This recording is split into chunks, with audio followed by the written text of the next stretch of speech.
Welcome to another Executive Conversation, hosted by the Center for Executive Succession at the Darla Moore School of Business. I'm your host, Anthony Nyberg, and today we're speaking with this year's winner of the Leadership Legacy Award, presented by the Center for Executive Succession. The award, which was based on an international search and decided by a committee of board members from some of the world's largest companies, recognizes the CEO who is deemed to have provided exceptional leadership over a sustained period in creating a corporate culture and establishing processes that develop extraordinary leaders. This year's winner is Ron Williams. He is the former chairman and CEO of Aetna. During his leadership, Aetna was named Fortune magazine's most admired company in healthcare for 3 consecutive years, and the firm was number 77 on the Fortune 100 list. He is now the CEO of RW2 Enterprises and also serves on the board of directors for American Express, Boeing, and Johnson & Johnson, among others. He is also a tireless public servant, as evidenced by the many healthcare and other nonprofit boards that he advises. He is also the author of the impactful book, Learning to Lead: The Journey of Leading Yourself, Leading Others, and Leading an Organization. Ron, thank you very much for joining us here. We are sincerely honored to have you here and delighted that you are this year's recipient of the Leadership Legacy Award. Well, thank you for having me. It's a pleasure to be here. First thing I'd like to ask you about is culture. So it seems like culture has become more of an in topic lately for CEOs and boards than maybe it had been in the past. Can you say a little bit about why culture is so important in organizations? Well, culture is fundamentally critical. There's an expression that culture eats strategy. And what that means is that in order to accomplish your strategy, you have to have an alignment between the strategy and the culture. And the culture of an organization is not what the CEO and the board says it is. The culture is what employees experience every day. The goal of the CEO and the board is to really align what people experience as a culture and what they want the culture to be. So then, what does that mean in terms of the CEO's role in creating or driving culture? Well, I believe that unless the CEO is talking about the culture, the values of the company each and every day, they become implicitly unimportant. By the time they have said something about the culture and the values so much they could scream, they probably have reached about 20% of the people. And what you find is a lot of companies articulate the culture. They have posters and banners, and then it disappears. And the culture and the values deeply embedded are the curbs on the highway that keep the company out of trouble. All right, so that's a really interesting imagery to me. So can you say a little bit more about what you mean by that the curbs on the highway? What I would say is that when the CEO and the senior leadership team repeatedly articulate, this is what we stand for as a company, what you find is that when times are hard, when hitting your numbers are difficult, and you're in a meeting room and someone says, why don't we do X? You'll find that everybody in that room will look at them and say, that's not who we are. We don't do that here.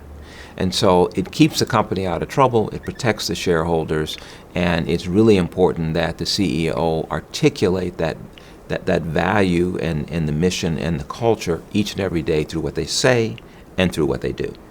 Okay, so you said this, the CEO and the entire executive leadership team need to be saying it every day, which is an amazing concept to me, and they need to be acting this also? Well, I would say every day is absolutely essential. I did an analysis once of how many talks I gave to employees. In 1 year, it was over 250. Recognition events, town halls, quarterly meetings, etc. Each and every of those events started with the articulation of our values, what our culture stood for, and why it was important that every person understood it. And it's important that each one of the members of the senior management team do that and that be an expected norm in the organization. Behavior is critical. The minute you behave inconsistent with those values, then you have no values. So if the CEO is thinking that they should adjust the culture and nudge the culture a little bit, is there something more that needs to be done, or is it really just that repetition of every day talking it and then I guess getting alignment among the entire executive leadership team? Well, I think when you talk about the culture, you have the articulated values and vision and mission, and then you have the behaviors that link to that. And the behaviors, in essence, tell employees when we talk about making a fair profit, here's what we mean, here's what we don't mean. Here's what you do, here's what you don't do. We talk about quality of service, here's what you do, here's what you don't do. And so it's really, really important that in talking about it, that you're able to breathe life into the actions you want people to take. If you need a change, then you have to change both the values, you have to change the message, and you have to communicate a new set of behaviors, and most importantly, you have to make the case as to why.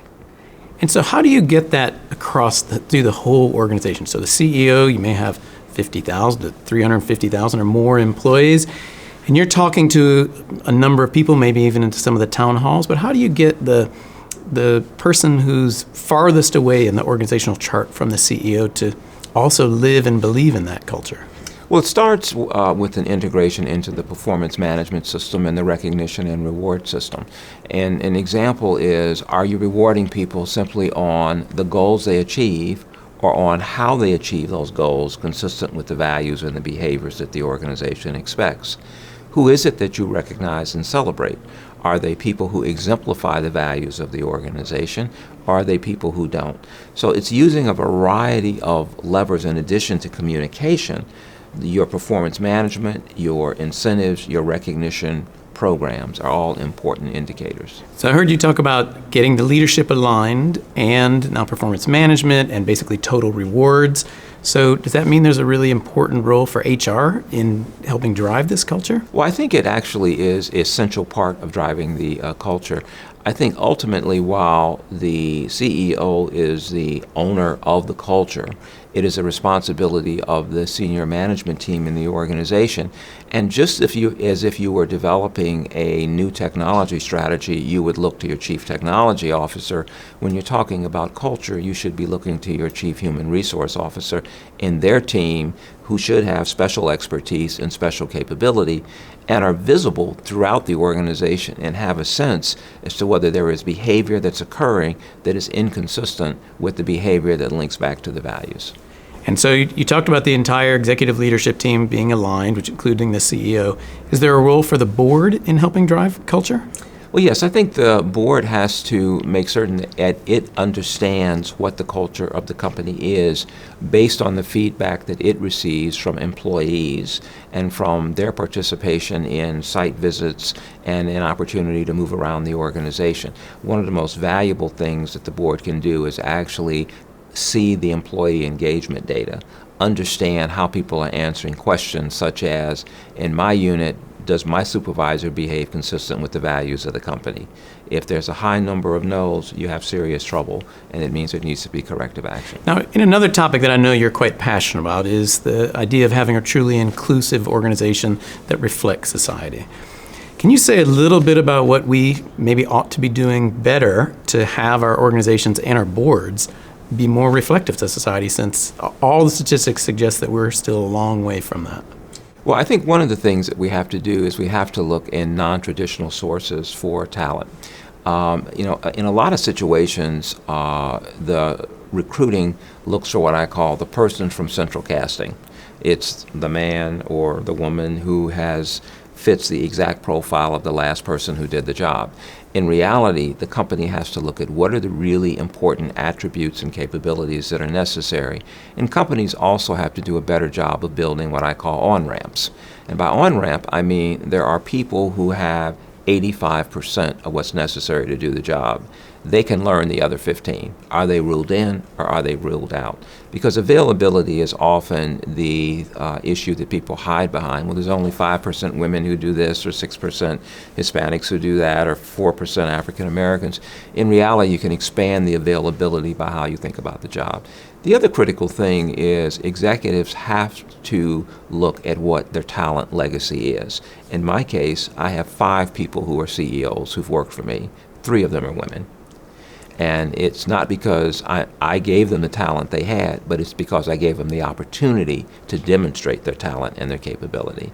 So, but does that mean that we need to rely on individuals like yourself to take pride in that? Or is there something that we can do that's more systematic? So let's think about boards, for instance. And you talked about maybe getting to that 85% threshold, or understanding what the real skills are, not just who the last person. And some of that becomes boards all want former CEOs, which then makes it hard because CEOs aren't very diverse to begin with. I think what I see is that boards have a long way to go, but by and large, boards are more diverse often than the senior management teams that they oversee.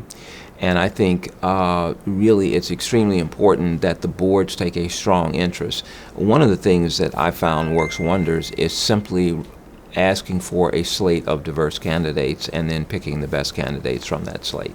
And that when you don't create a slate that includes women, people of color, and others, then you limit your field of selection substantially. Boards have a very critical role to play by being very clear with management that they expect that the company will be reflective of the customers that it serves.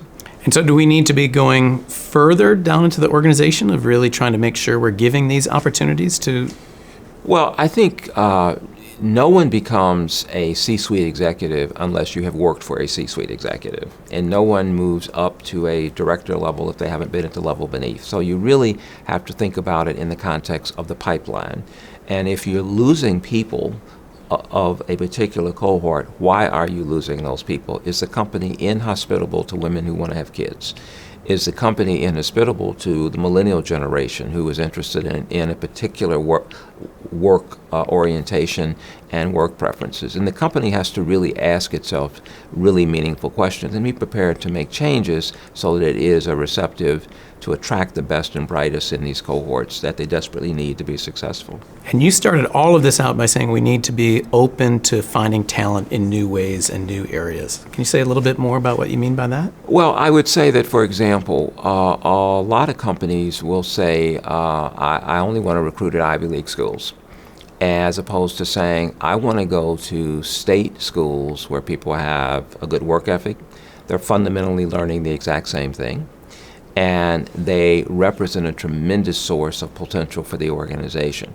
And what you'll find is, as you go into these settings, you typically have a much more diverse group of students, and therefore you have a more diverse pipeline of talent.